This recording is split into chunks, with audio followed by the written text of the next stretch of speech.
bench. Change hit in the air to deep right field. Back goes Clemente. It's the save. He's done. Get out of here, baseball. It's gone. Oh, my God. You believe it. Johnny Bench has tied it up. The Cincinnati Reds win the World Series in 4 straight. It was a sweep. In the dirt. It's a wild pitch. Here comes Foster. The Reds win the pennant. Perkins won the game. That ball is fair. Cincinnati's ahead. 2 games to none. Welcome, Joe Randa to Cincinnati. Adam Dunn has done it again. Benzinger backing and calling. And the 1990 World Championship belongs to the Cincinnati Reds. Marty, yes. This is Adam from Milwaukee. Hey, Adam, how you doing? I'm good. How are you? Good. Do you think Scott Chatterbox is a good player? Dunn up there with the bases loaded, the outfield deep and around toward right, and the 1-0 on the way to the plate. Swung on, long drive, right field, and this one belongs to the Reds. And a high drive, hit back into deep right field. Junior has just knocked the door down to the 500 club. Benson's first home run is a walk-off winner. That ball had a family. And De La Cruz is, oh my goodness, look at this kid run.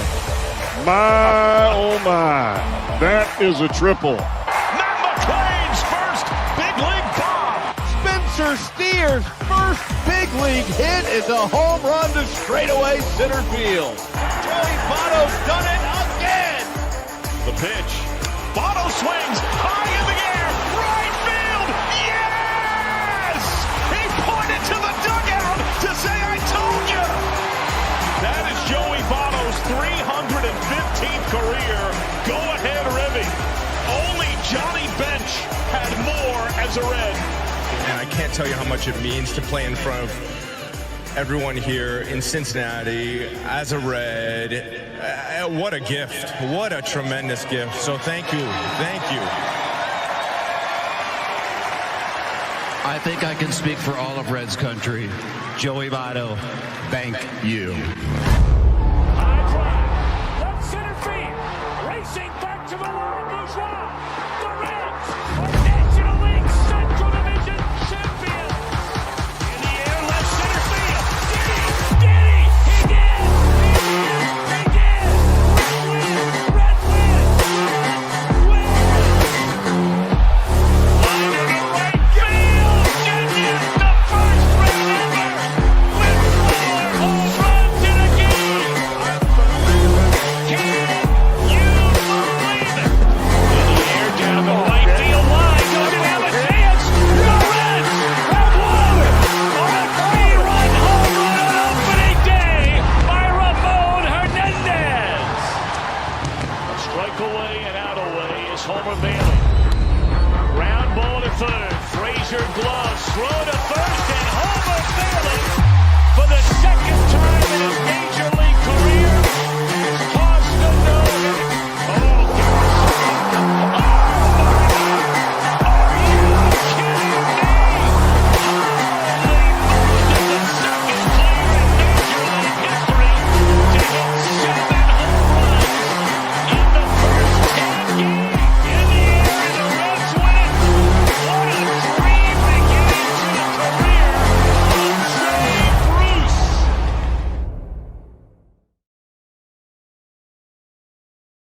How's everybody doing? The winter meetings are winding down. We've had the draft lottery, the Rule 5 draft, player signings, trades, and rumors galore, of course. How many of those affected the Reds? Did the Reds make any moves? We'll dive into that and more on this live episode, Nick, live on YouTube. For those of you that are listening on Thursday morning, welcome in as always as well. We appreciate you checking it out in the podcast form as well. But we are live tonight on YouTube. Appreciate everybody tuning in.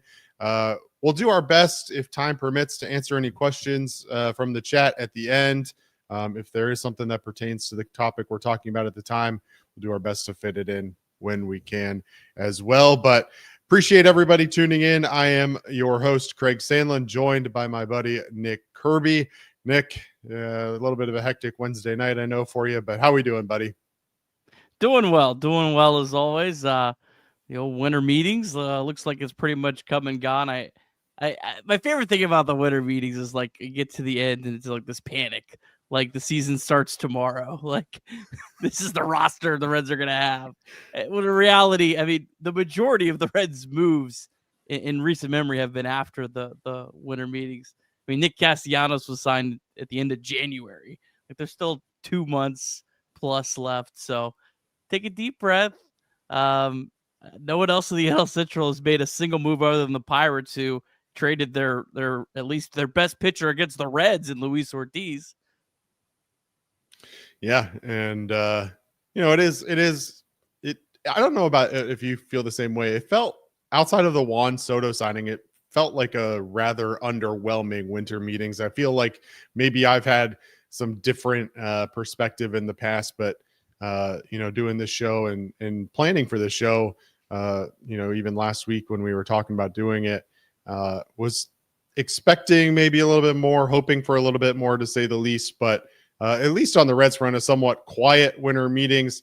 Obviously, over the course of the next hour or so, we're going to get into a lot more details and talk about some more specifics. But let's just start with, what's your main takeaway from the 2024 MLB winter meeting so far?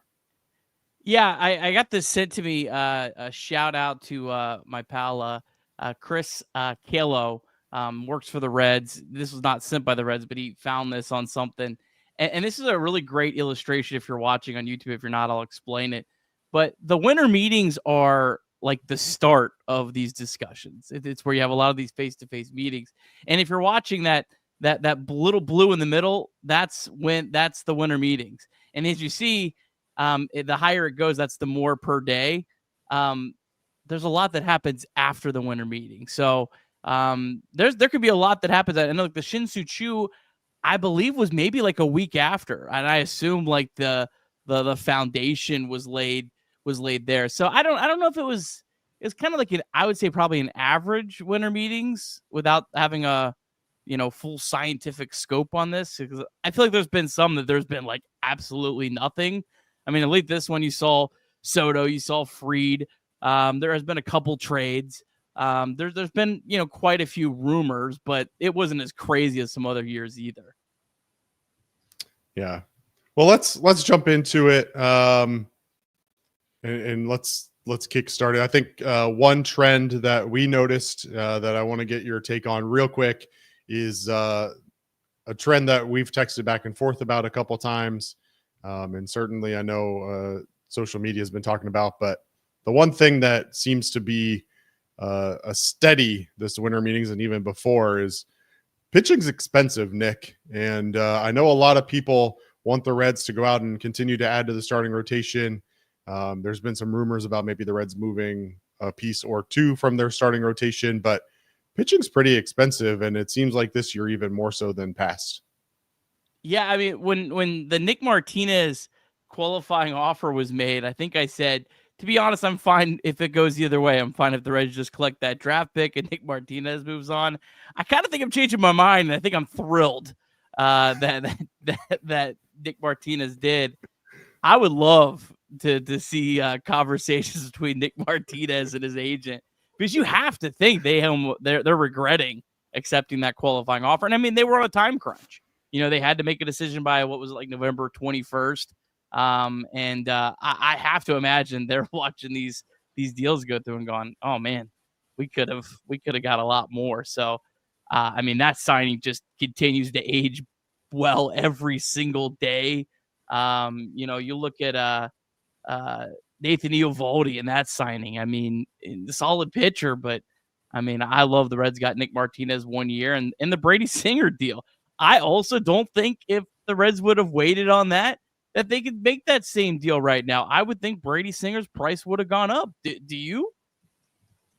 Yeah, I would have to believe that it would have. And you mentioned it with Nick Martinez, but that's one of the benefits of this qualifying offer is that the deadline is put on the player and they can't extend it out for an exorbitant amount of time. They either take it or they don't. You mentioned the Nathan Eovaldi deal, 3-year deal. I think you got $75 million. So $25 million a year for Nathan Eovaldi.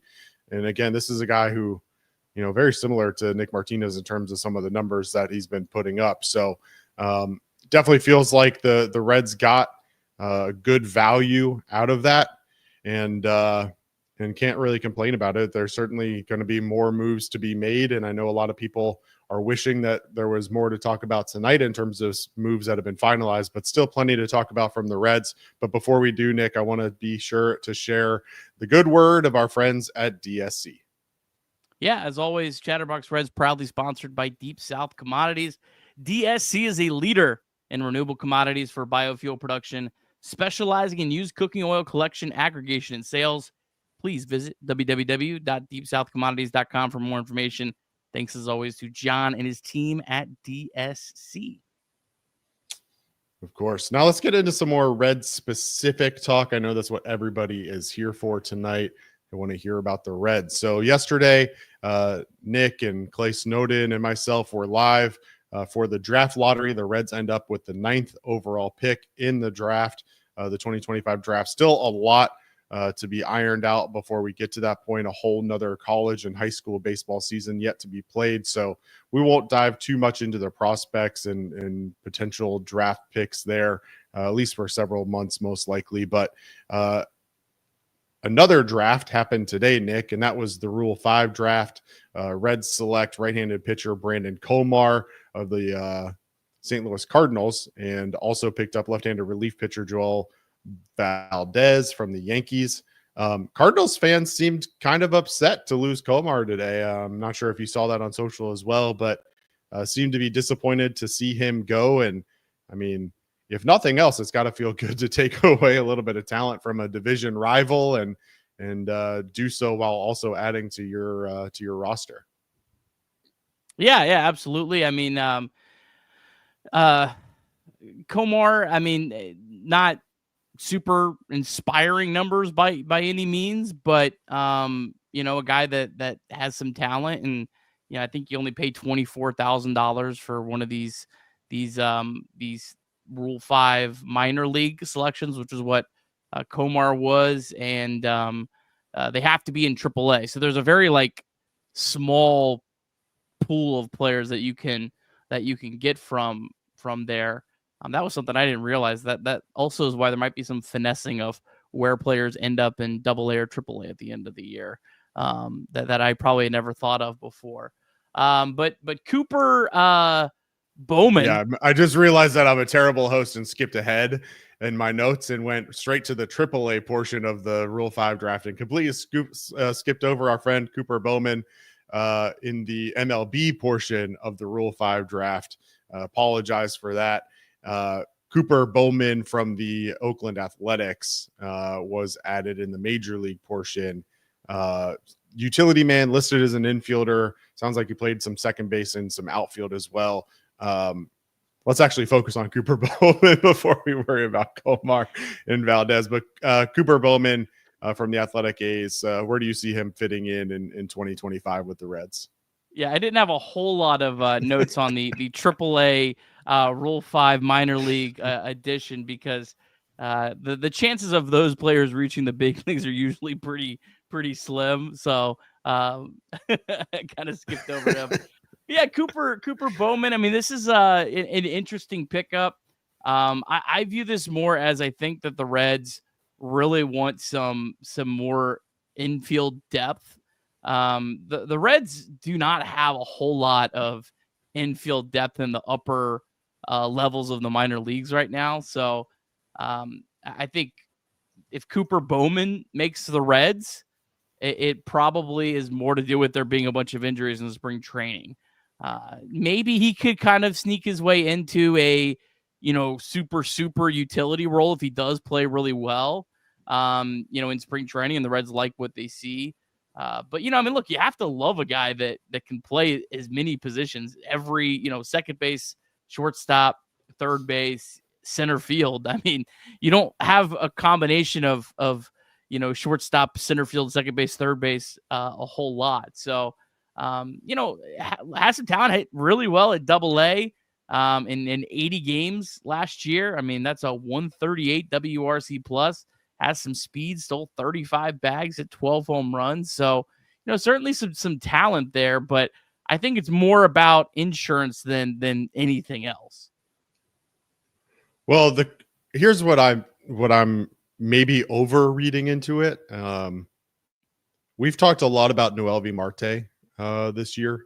We've talked about his struggles throughout the course of this past season, at least the second half of it when he was playing. We talked about his struggles in the Dominican Winter League.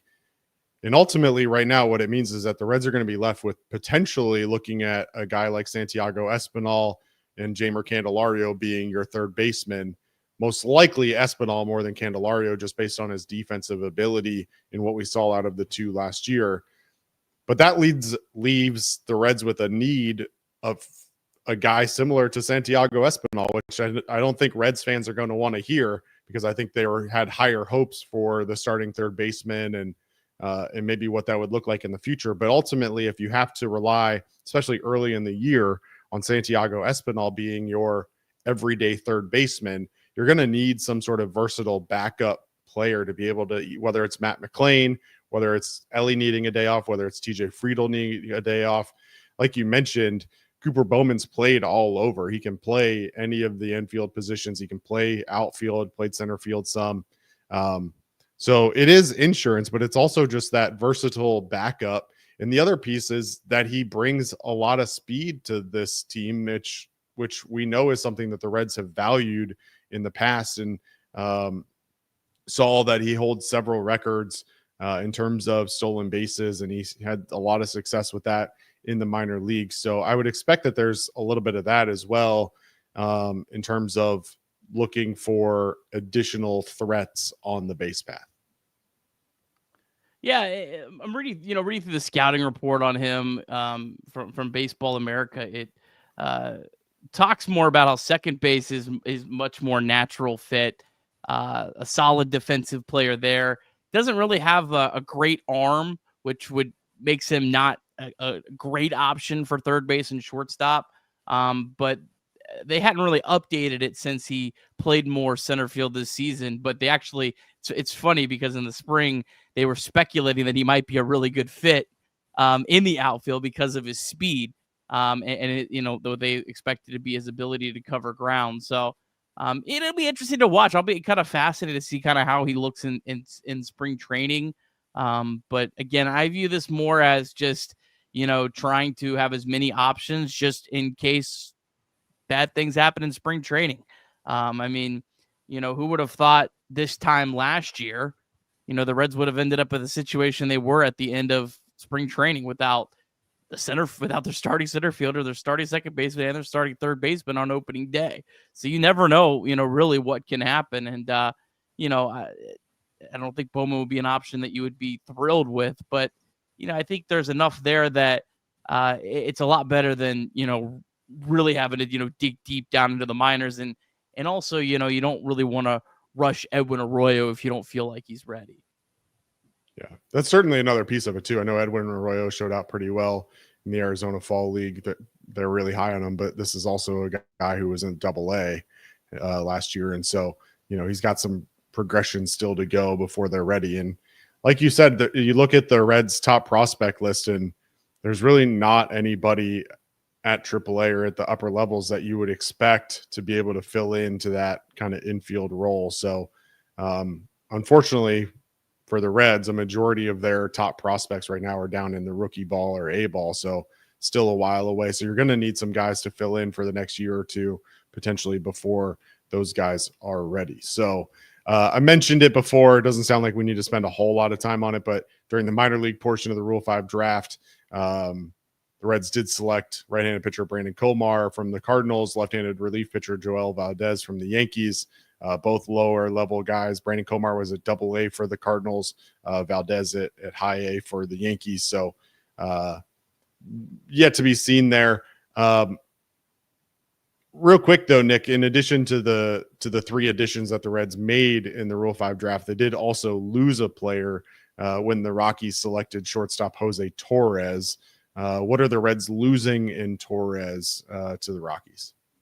And Torres was at one point a highly coveted prospect. A lot of people thought he could potentially be the Reds' future shortstop, but just unfortunately never hit at all in the minor leagues. He was a guy that I know Barry Larkin really liked and had tried to mentor and stuff and was a big fan of. But fortunately, he hasn't hit at all. Seems like he's a pretty solid glove, but, not anyone that was in any way, shape, or form in the Reds' plans. And, best of luck to him, but it doesn't really seem like that big of a loss, for the Reds. But just, I know a lot of people wonder, and I know the Rule 5 is very confusing. In terms of Cooper Bowman, just to kind of explain that real quick, the Reds had to pay $100,000 to the Athletics, just the Athletics, not Oakland, the Athletics only, the Athletics Baseball Club. And then he has to stay on the 26-man roster the entire season. If he doesn't, he gets returned. If he makes it through the entire 2025 season, the Reds can do whatever they want with him in 2026. So you just have to keep him on for a full year. And if he gets hurt, that still counts as being on the big league roster. So, again, I don't have high expectations for him, but I also don't think this is a nothing burger either. That's kind of where I'm at. Yeah, the Reds, I mean, I don't know if you have any history on this, but it doesn't feel like the Reds are a team that are going to just burn money on a guy unless they actually believe that he has a role with the team. Obviously, sometimes it's a little bit of a roll of the dice, and if you get to spring training and it nowhere near where you want it, it's not a super expensive thing. But at the same time, the Reds, not one of those teams that go out of their way a whole lot to, take risky moves, I guess is the best way to put it. Real quick, want to acknowledge Sean Krutka with a $5 super chat. We're going to get to this in a little bit, but Reds need to partner with Goodyear tires with all the tires that were kicked this week. Well, like Nick showed earlier on, kicking the tires now leads to deals in the next 10 days. So if you looked at that graph that he showed earlier, there was a lot of movement in the 10 days after the winter meetings because of the conversations that happened during the winter meetings. So certainly understand the frustration, and at the end of the day, more tires will be kicked, more rumors and names will be thrown around. I promise you that. And as always, Nick and I will be here to cover those. But Nick, before we move on to the rumor mill, I want to tell everybody that it's okay if you're not okay. Yeah, as always, we are proud to partner with the Ohio Suicide Prevention Foundation, 988, which is always available anytime that you need it. The 988 Suicide and Crisis Lifeline is there for support for anything related to mental health, whether it's an immediate crisis, simply wanting to find out how to connect with care, or anything in between. It's a 100% confidential, secure, and anonymous way to reach out for help when you don't know where else to turn. To connect, call or text 988 or visit mantherapy.org to get help. Yeah. And before we continue, chat again, if we have any questions, feel free to drop them in the chat. We'll do our best to get to some of them at the end. We can kind of favorite them on our back end here to be able to come back to them later. So feel free to drop them in as you think of them. But, the kind of just talked about it with that super chat. The winter meetings are always an active time in the rumor mill. This week, no different. The Reds were tied to a few different players of interest in quote unquote kicking the tires on them. And I want to kind of go player by player on some of these names, get your take on the rumors, how legitimate they may or may not be. If you were the GM, are they names that you would be pursuing? Would you prefer that the Reds passed on these players? I'm sure, like always, it's going to be dependent on the price tag, but we'll get your thoughts, Nick. And first, I want to start with the report from Joel Sherman today of the New York Times that the Reds checked in on starting pitcher Nick Pivetta. Yeah, interesting. I mean, it seems like the Reds are still trying to get their hands on any pitchers, or at least be on the conversation for anyone. Still seems like a long shot the Reds would land Pivetta. I mean, he's a solid pitcher, very similar like numbers the last 4 years to Brady Singer. And, I've said before, you can't have enough of those type of arms. Leads me to a couple trains of thought. Number one could be, are the Reds trying to get another pitcher? Because they're trying to capitalize on this market and they want to trade one of their young controllable starters for a bat? Or number two, is there stuff we don't know about the current pitchers? Do the Reds think that Nick Lodolo, there's something going on there? And I'm just fully speculating, trying to make sense of this. I don't know anything, so I'm not trying to say Nick Lodolo's toast or anything. Please don't take it for that. But could there be something there? Could the Reds say, hey, we think we might have to move Nick Lodolo to the bullpen, which I would not be a fan of, but it could become a necessity if they think it's the best way for him long term, and he's not going to be able to, stay healthy. Or it could be any of the other ones. There could be something else that we don't know. The Reds certainly aren't going to, be broadcasting during the offseason that one of their starting pitchers, they're kind of concerned about. That's not really the way this works. So I think it's probably, one of those two things is kind of the truth here. But again, you can never have too much pitching. I would much rather the Reds be on the cautious side of having enough pitching and go too far overboard on that than the offense, which I know most people disagree with. I just don't think the Reds can just go find pitching. You can find hitters. You can find some offensive players, and the Reds have a lot of options. They may not all be great options, but they have a lot of different players that, if you gave playing time to, have a chance to mature into something. So, I'm all aboard the get as much pitching as possible train.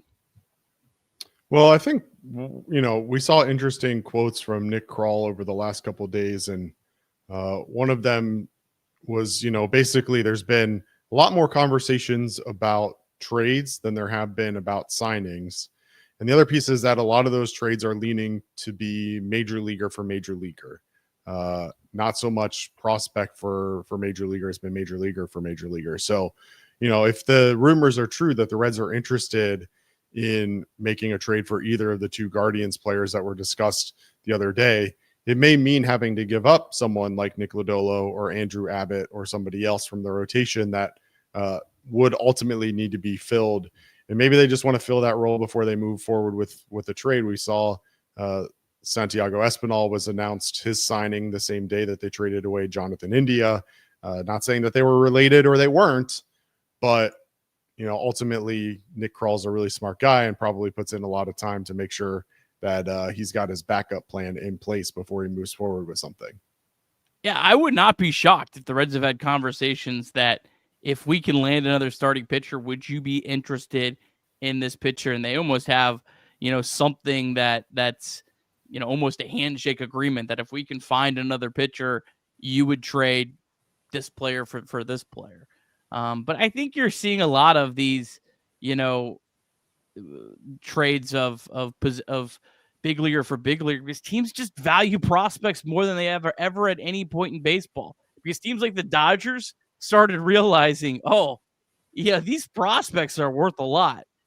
Spending money is great, but man, when you spend money and you have all these prospects, you can really maximize your team. So I know everyone just wants the Reds to go out and, make these moves and trade whatever prospects because they're sick of losing. I'm sick of losing too, but that's what the big market teams want you to do. They are begging teams like the Reds, blow up your farm system because guess what? When it runs out your little window, you're screwed. You're toast.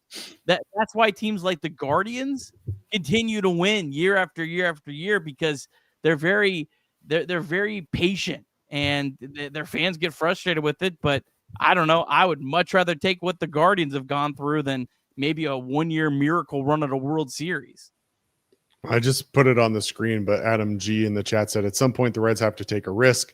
Prospects should be viewed as assets, not as players. I think there's certain level of truth to that, but there's also a certain level of the fact that those prospects can and should be part of your future mix. I don't think they have to be relied on to be the cornerstones and everybody that you rely on in the future to build your roster.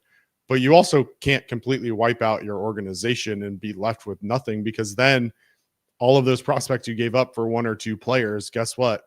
You have nobody left in the farm system. And even though there's a lot of talent in this farm system, it's not at the higher levels right now. And so there's going to be a certain level of time before those guys are ready. That's the challenge, right? Is the patience piece of it. And how long can you be patient before at some point you have to put a winner on the field? And obviously, you make the move with David Bell at the end of this past season. Nick Kroll, I would imagine, has to be feeling some level of pressure to get things done. I know he's very well respected, and I think ownership likes him, but at the same time, something has to give.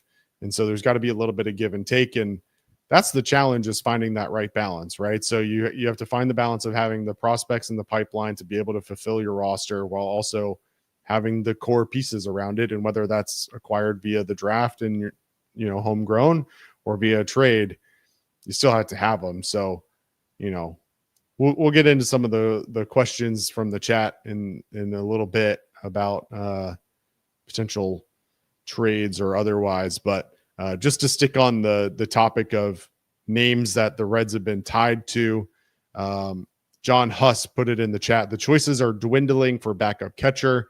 They better sign McCann or Diaz quickly and quit fooling around. This is a no-brainer. Get the catcher.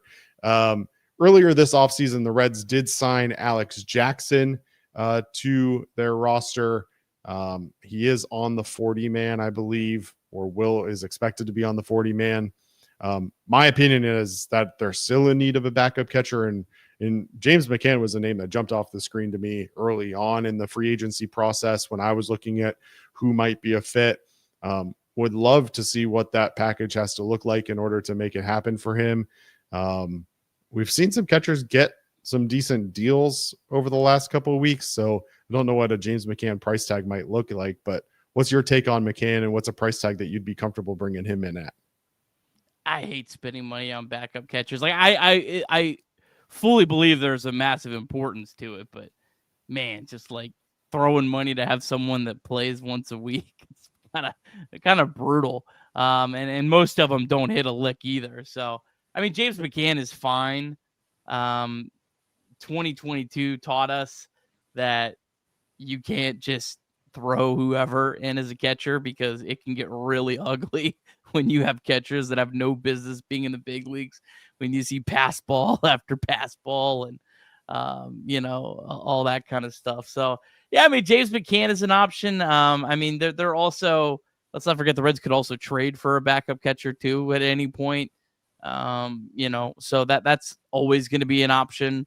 As the season, as the off season goes on, there also could be situations where a team runs out of 40-man roster spots at some point and they drop one of their backup catchers that are on the 40-man roster. I mean, that happens all the time, as teams are filling out the roster. So I don't necessarily think it's as dire of a situation as I think some other folks might view it right now, because I still think you could go get something at any point. But yeah, I mean, it's definitely something to monitor, but I don't know. It's backup catchers always put my brain in a pretzel in terms of how much I want to spend, because it just feels so wasted, but I know it's not. Well, I mean, that's the question though, right? And we had this conversation earlier in the offseason, is what's a realistic goal for Tyler Stevenson? I mean, you brought up the idea of playing, once a week or whatever, but if Tyler Stevenson is a guy that you want to build around, and I realize that means that you probably don't want to have him playing, 50% of the games, but you also don't want him to be playing 90% of the games. And this past year, he played 120 games as catcher. So first of all, that means that you've got about 25% of your games that are covered, actually higher than that, 25% of your games that are covered by a backup catcher in that scenario, where last season Tyler Stevenson played 120. But that was also a season where your backup catcher was Luke Maile, batting 146 or whatever it was for most of the season, and taking, him in the lineup was such a step back. If you have a quality backup catcher, is that number closer to 100? Is it closer to 110? Like, what does that number realistically look like for Tyler Stevenson being your starting catcher? He made great strides the previous offseason defensively to where I felt more than comfortable him being behind the dish for 120 games. And I know there's catchers out there like JT Realmuto who will go 150 games behind the dish without any issues. I just don't know that that's what the Reds' plan is for Tyler Stevenson. So what's a realistic expectation in your eyes for 2025 Tyler Stevenson and what this backup catcher may have to fill? I don't think you want to go much more than 120. There's very few catchers across baseball that do. A team like the Dodgers, like look at Will Smith's usage. He's been a guy that's pretty much stayed healthy, and I don't think he's gone more than like 115, 120. So I don't think you want to push Stevenson more. I was surprised how often he caught last year. I was very surprised how big he leaped to. But I'm not completely against if you get towards the end of spring and you re-sign Luke Maile. I know he was terrible last year, but Luke Maile out-hit James McCann in 2021, in 2022, and in 2023, all 3 years. Like, he was really bad last year, but is the trade-off of paying Luke Maile $1 million or James McCann $7 million, is that really worth it when you think of, okay, could I go get a solid reliever with that $6 million difference? That's where you have to weigh. Backup catchers are almost like, Craig, you know this better than me, almost like a backup quarterback in the NFL. Like, it's great to have, but are you going to need it? It's one of those things, like, if you need it, man, you feel great that you went and got a really good backup quarterback. If you don't, they just sit there wasted all year, right? Well, I don't know about that. I disagree with that comment a little bit. So here's where I'm at. And this is kind of doing a little cross promotion. Hey, by the way, Chatterbox Bengals will be live tomorrow night at but I view it more like your third wide receiver, where you're going to use them, but the ideal situation is that you don't use them more than X% of the time, right? Like Andre Yoshivas is in the game plenty and he gets plenty of run, but if you have to throw to him, you probably have an issue. And if you have to throw to him 20 times, you definitely have an issue. And if he has to step up and be your number one or your number two, you're dead. That doesn't mean that Andre Yoshivas is a bad number three, but he certainly can't be your number one or your number two. And it's the same thing with this. Like, your backup catcher, you have to be comfortable enough to use him to save Tyler Stevenson. He's not going to just sit and rot on the bench like Jake Browning does this year, right? But at the same time, if you have to rely on him to be, if you had to rely on Alex Jackson to be your 120 game catcher next year, I don't think anybody would be happy with that.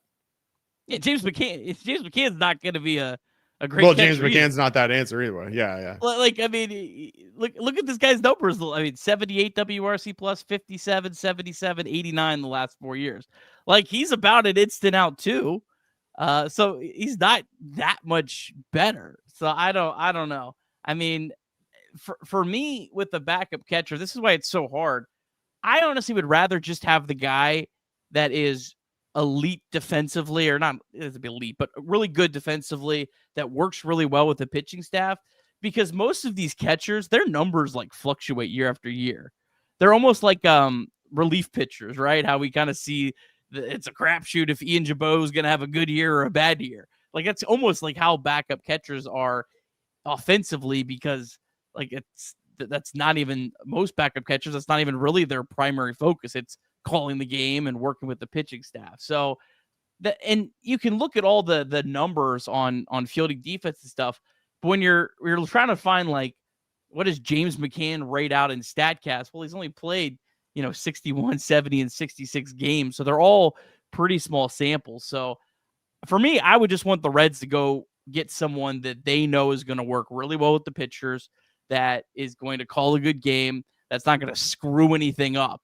Like, it's more of a don't screw up position for me than trying to find something great. Now, ideally, you'd have a system with multiple catchers that you can just call up that have some offense. And that's where I hope the Reds get into a much better flow, because they have not done a good job developing catchers outside of Tyler Stevenson over the last few years. And they got to get better with that. They've had so many, like Matt Nelson is just not cut it. Daniel Veloheen, a lot of people thought he was, going to be pretty solid. Michael Trotwine had a really just brutal year offensively. They've got to be able to pump some better ones out of that, just because honestly, I do feel like a lot of times it's a wasted amount of money you're spending on a guy that sits on the bench, 8 out of 10 games. Well, for context, yesterday the Orioles signed Gary Sanchez. He signed him to a 1-year, $8.5 million contract. Now, Gary Sanchez is coming off of a year where he caught 89 games for the Brewers, hit 11 home runs, but hit 220, 307, 392 slash line with 7 doubles, 37 RBIs, and 30 runs scored. Knowing that Gary Sanchez signed for one year, $8.5 million, what's a price tag for a guy like James McCann going to look like in your eyes? I don't know. It's so like Austin Hedges got what, $4 million, like the worst hitter in the history of the sport. I have no idea. I have no idea, Craig. If you told me James McCann signed for $2 million, I'd be like, oh, okay. You told me James McCann signed for $7 million, I'd be like, oh, okay. It's so hard to predict what catchers get. And again, it's because there's not really good statistical numbers for their defense. All these teams have like their internal evaluations that I think weigh into how much they get. So, I don't know. I don't have a good answer for you on that. I'm sorry. It's all good. Austin Hedges 1 year, $4 million to return to Cleveland. So, interesting nonetheless. Certainly will be something that the Reds and Reds fans will be tracking as we head into spring training, because again, I don't think they're done at the catcher position. And I think that's the real piece, right? Like, I don't think they're done, right? Worst case scenario, they're going to bring someone else in on a minor league deal that has caught in the big leagues. That worst case scenario, that's what they're going to have. I think they probably bring in another major league catcher. And ultimately, I wouldn't rule it past it end up being Luke Maile at the end of the offseason. I'm sorry. You and Luke Maile. I hope he hits 10 home runs next year. Could happen. Yasmani Grandal didn't sign yet, did he? No. I tell you I would love. One thing that I do kind of like about backup catchers, if you're trying to like sneak some extra value, is you go find one that maybe is a terrible hitter but hits lefties well, and you can have him like pinch it. That's like what Gary Sanchez did. I know Gary Sanchez didn't have like these big numbers, but when you had a team like the Brewers who had a lot of left-handed batters, Orioles are the same thing. They have a lot of left-handed batters.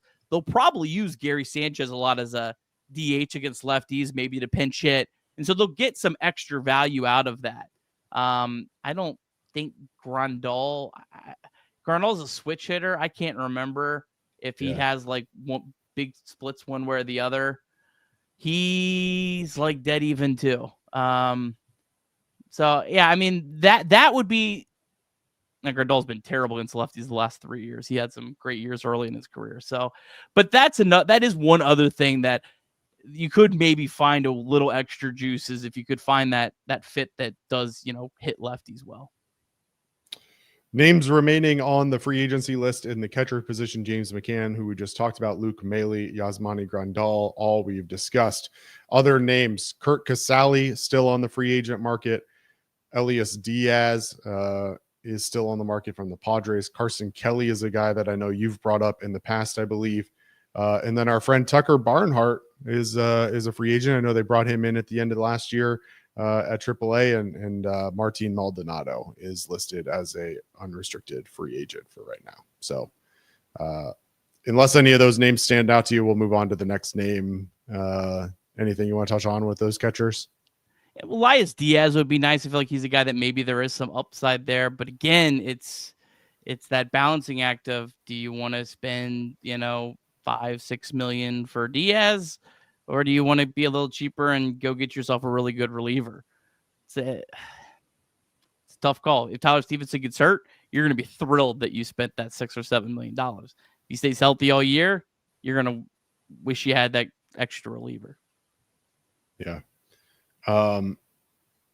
Interesting point in the chat. Luke Maile was on the 2022 Cleveland baseball team. So could be a potential reunion there with Terry Francona. Another name that the Reds were tied to officially on the move today, Chicago White Sox trade Garrett Crochet to the Boston Red Sox. So Crochet switching the colors of his socks. The Red Sox send back catcher Kyle Teal, outfielder Braden Montgomery, along with 2 other minor leaguers, Chase Midroth and Wickelman Gonzalez. I apologize if I didn't pronounce those names right. Got to be honest, don't know who you are. But Kyle Teal and Braden Montgomery, both at or near top 55 prospects in the MLB. Seemingly a pretty good haul for the White Sox. Yeah, I would be ecstatic if I was a White Sox fan. You had Garrett Crochet, who was a career reliever up until last year. They start him on opening day last year and get made fun of. Garrett Crochet is your opening day starter. You're having your middle reliever be your opening day starter. And of all the bad as everything has gone for the White Sox, that is one of the bigger organizational wins to then flip him for that kind of haul. Crochet is an incredible talent, but man, there is no way I would want to be giving up that much for a guy that's only had 1 year as a big league starter. Didn't go deeper than 4 innings in any start after June. I think he only ended up, 140, 150 innings at the end of the year. He's only got 2 years left. So, I mean, he's had a lot of injuries. He's going to be trying to get over that hump, as we see so hard with pitchers, getting over that hump of like 140 to 180 innings. Man, he gets hurt one of those 2 years. I mean, that's it.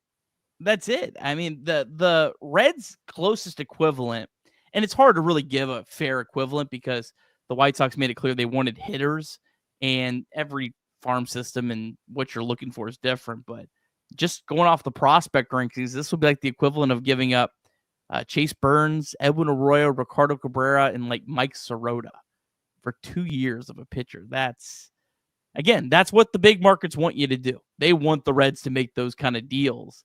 The Red Sox, I mean, I saw them getting praised for this on MLB Network earlier, and I'm just like, man, all the national people, they love to praise these deals when they happen. But the reality is, half of them at least, like, they don't end up panning out well. I don't know. I'd be thrilled if I was a White Sox fan, is all I got to say. Thrilled with that one part of their organization. Yeah, it's interesting. Kyle Teals is a name that has been high on people's list for a long time. Maybe not a long time, but for a couple of years now. It always seems to be the guy whose name is brought up as the cornerstone of any deal that the Red Sox are being involved in, if it's for a high-profile player. Interesting that Garrett Crochet is the man that eventually gets the Red Sox to move Kyle Teal. A little surprised to see them include Kyle Teal and Braden Montgomery in that deal. Like I mentioned before, both top 55 MLB prospects. Kyle Teal, I would imagine, was on pace to become their major league catcher in the next year or so. So interesting nonetheless. And we had a question earlier in the chat that I'll get your quick take on, just in terms of how the Chicago White Sox view prospects and their players. After seeing what it took to get Crochet, what do you think the asking price is for Lou Bob?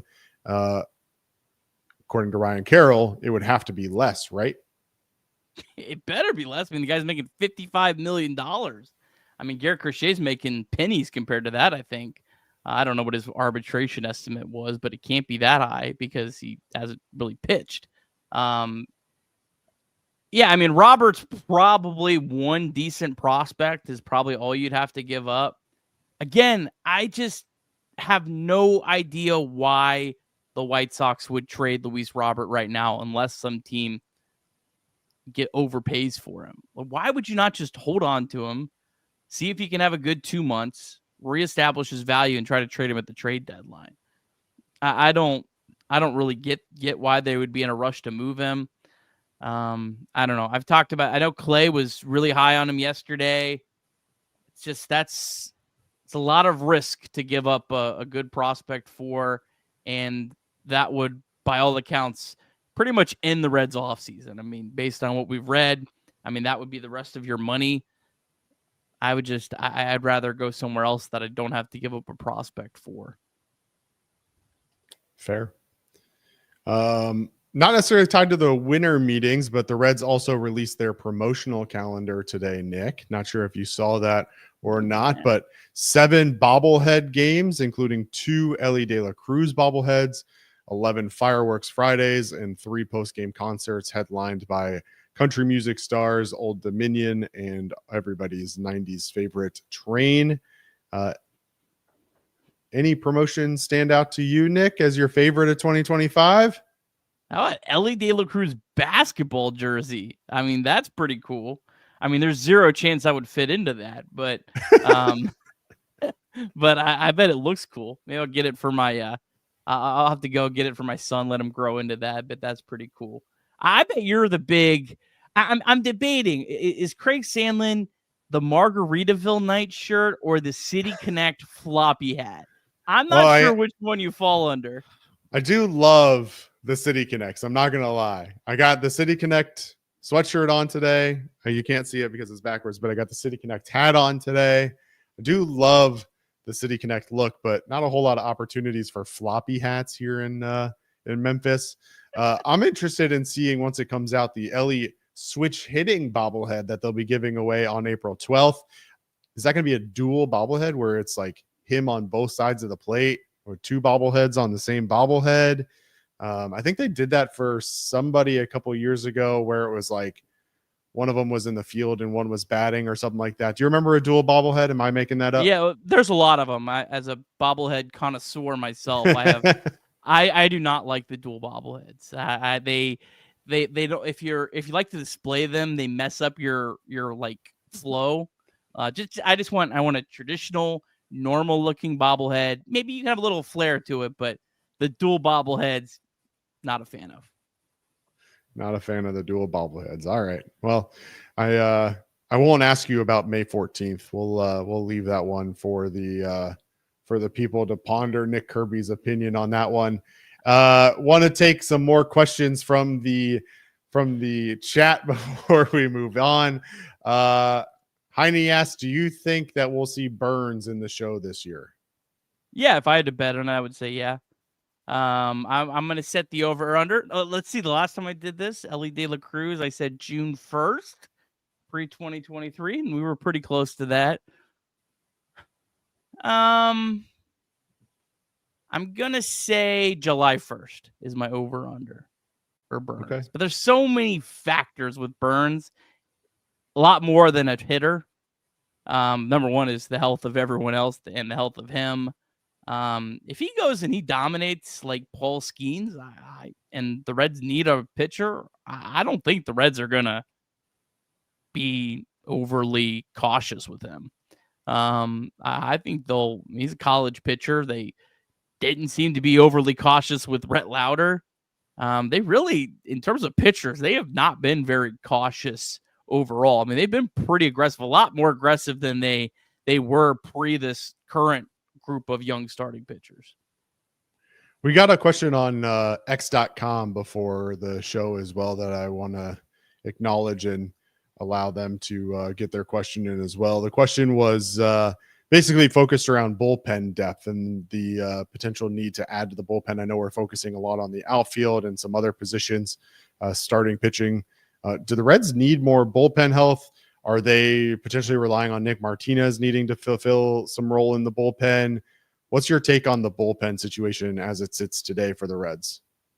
Man, the bullpen's tough because you have Zach Maxwell and Luis May that have all the talent in the world to be bona fide studs in your bullpen, but they both have some walk issues that have kind of plagued them. I'd love to bring Buck Farmer back. He's been just Mr. Reliable. I love that you can always count on him to be available every night. Seems like he's liked it in Cincinnati. It just seems like a no-brainer for both sides to bring him back. I would love to get like one more really talented arm, but man, bullpens are just, it's so fluky and it's so hard to predict. These guys like Alexis Diaz. Man, Lex Diaz turns back to 2023 Diaz. Yeah, I wouldn't be surprised. Lex Diaz kind of continues to fade off. I really wouldn't be surprised. It's really hard to predict these guys. And I know you're a big fan of the comment that I just pinned as well. Reds bring back Jacob Junis to act as long reliever spot starter, especially if Martinez is starting. Yeah. Would love another. I would love another like Junis guy. That would make a lot of sense. And Buck Farmer's also not that far off from a Junis type. A little bit more pitches, higher volume of games than innings on a particular night. But yeah, I mean that's probably what I would be more interested in. I would love to get one stud, but it's all about how much that cost, either making a trade or money. And the reliever market, I don't even really think has been all that established yet. I don't think there's been all that many big time relievers that have gone. So I don't really know what it's going to look like. All right, we'll do some quick hitting questions here. We'll go in lightning fashion here. At this point, Graham Ashcraft is a setup man, right? What's your expectations for Graham Ashcraft in 2025? Right now, I would say I'd prefer him to try to transition to the bullpen. Yeah, I think that's my best guess is what they do with him. Give one prediction for a signing or trade by the end of the offseason. Oh, wow. Not what you want to have happen. Predict it. Predict what will actually happen. Oh, do you have any more? Can I come back to that? Yep. What would you offer for Taylor Ward? I don't know why the It's Angels a want name to that trade everybody him. loves. Why are the Angels out signing guys and trading Taylor Ward? Like, I don't.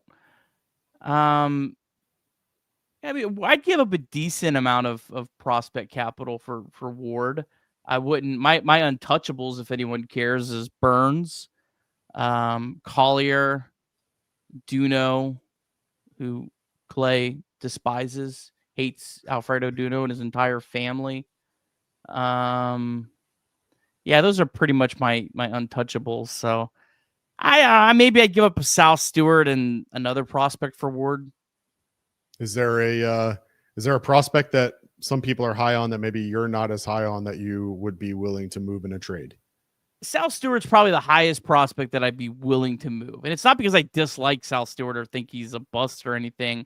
I just look at him and I think he's probably the one prospect that has overperformed.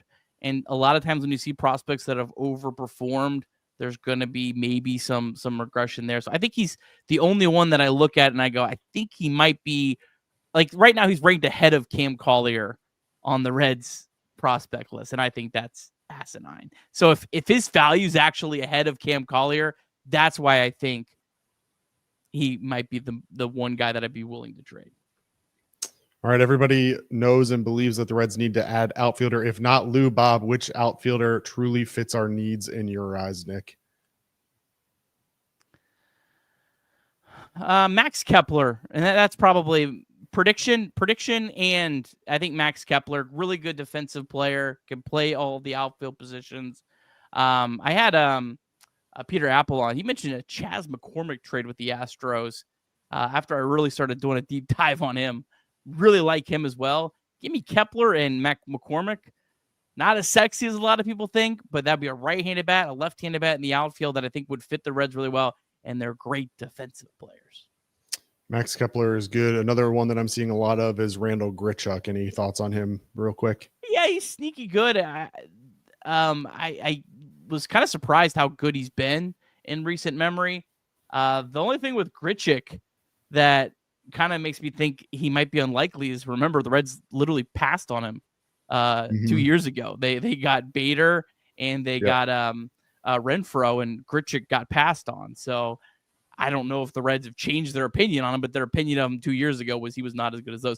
Harrison Bader's a sneaky other one that I wouldn't be I wouldn't rule out as a possibility for the Reds. Yeah, it didn't work when the Reds signed him the first time, but defensively he's really good. Could a couple of AAA starters be moved to the pen? Lyon Richardson, Carson Spires? I think they'll keep Spires where he's at. I think Spires was really, really good, and then just I don't know, ran out of gas or whatever. I think Lyon Richardson, I would say yes, he probably ends up in the bullpen. I know it's early, but we're winning the Central this year, right? Who's winning it if the Reds aren't? Great question. I mean, I never count out the Brewers. I will never. I don't care if the Brewers trade every player on their roster. I'm never counting those guys out ever again. I'm always going to say the Brewers are great. I respect them. I think they're a beautifully run organization. I will never doubt the Milwaukee Brewers again, but I don't know. I think the Reds have as good a chance as anyone. Last one from the chat, Nick. Xavier or Cincinnati on Saturday? I mean, does Xavier ever lose this shootout? With that, we're going to end it. We appreciate you all checking in. Jacob and I will be live tomorrow night at 7 p.m. Eastern for Chatterbox Bengals. As always, Monday through Friday, 10 a.m. through 12 p.m. off the bench with the guys. Stick around right here on Chatterbox YouTube. You will be immediately redirected to the premiere episode of the Crosstown They're live. Shootout. They're live. They're live now. Go. They're live.